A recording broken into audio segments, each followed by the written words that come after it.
Alright, so I've been testing out the newly released 70mai A510 dashcam, and I got a chance to compare it with one of the most premium dash cameras from the Qubo lineup, the Qubo 4K dashcam. So it's been an interesting comparison, and I think the results are going to intrigue you as well.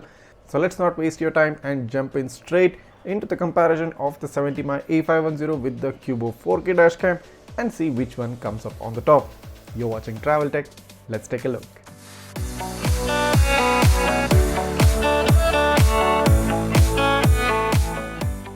So straight away coming to the first snapshot during night time. Now on top you can find the A510 and on the bottom is the Qubo 4K. Now also do note that my headlights are in high beam, so this means the car in front, which is about a distance of 15 to 20 feet away, is under the direct glare of my headlight.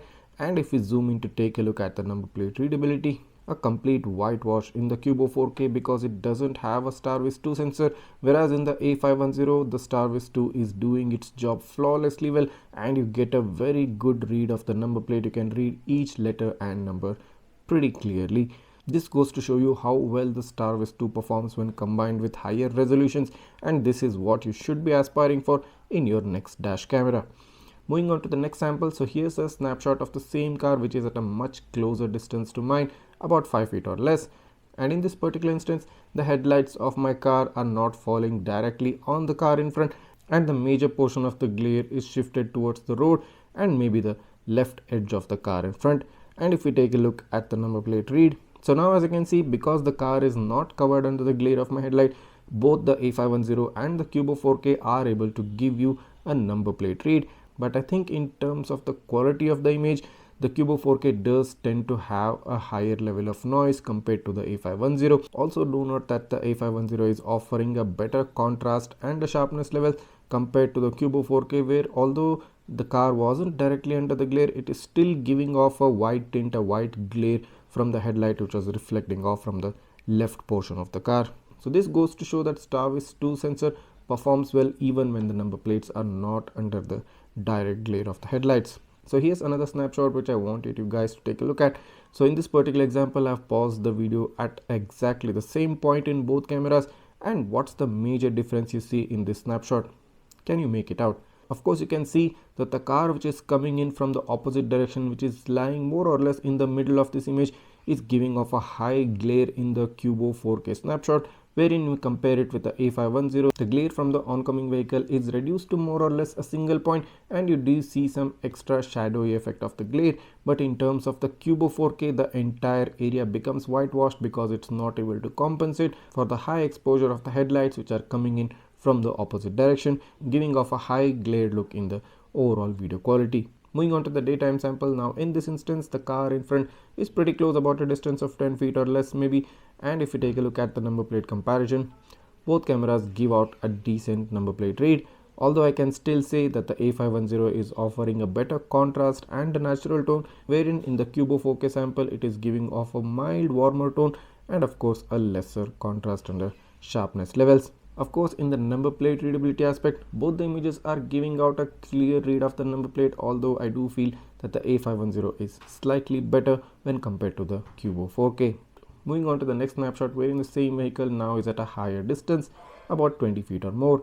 And if we take a look at its number plate, now here you can see that in the Qubo 4K sample, the numbers and the letters look a bit jagged, look a bit blurry.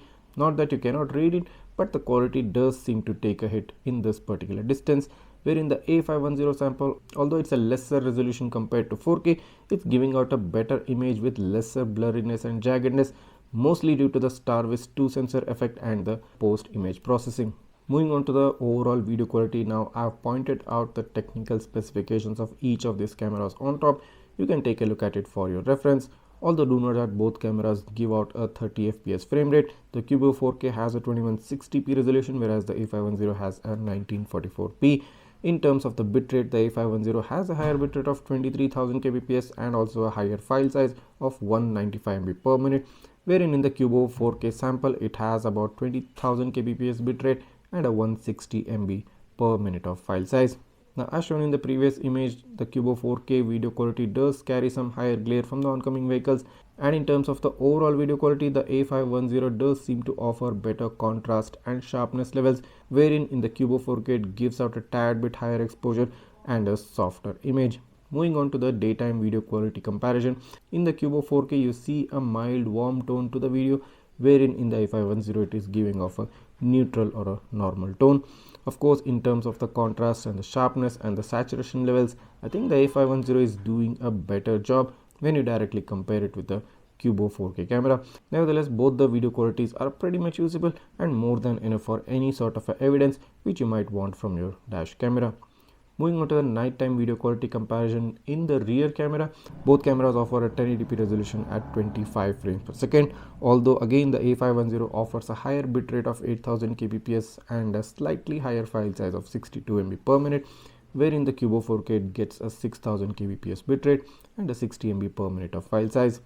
Now, in this specific example, I can say that the Qubo 4K is giving out a slightly better image when you compare it with the A510. And of course, in terms of the glare, I think more or less both cameras are giving out an equal performance. There isn't a drastic difference between the video quality, and it's supposed to work, and considering it's a 1080p 25fps camera, it's performing as expected. Moving on to the daytime video quality from the rear cameras. Now, in this example, clearly the A510's rear camera is offering a better contrast, saturation and the sharpness levels, wherein in the Qubo 4K the image is much softer, slightly higher exposed with a lesser contrast.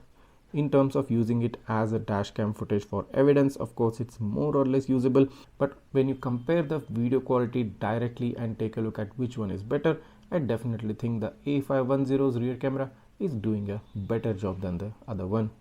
So it's great to see that the Starvis 2 IMX675 sensor is performing much better compared to the previous gen Starvis sensor, giving you all the more reason to buy a dashcam which has a Starvis 2 sensor rather than the previous gen 1.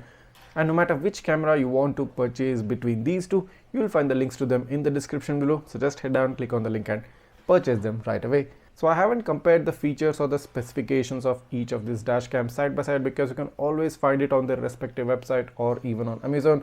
But I've shown you what actually matters, the real life performance and the real life video quality comparison, which you're probably not going to see anywhere else on YouTube. And if you think this video has helped you out, and if you do recognize the effort which went into making this video, make sure to go ahead and hit that subscribe button right now, and don't forget to smash that like button. Also, don't forget to follow me on my Facebook, Insta and the WhatsApp page.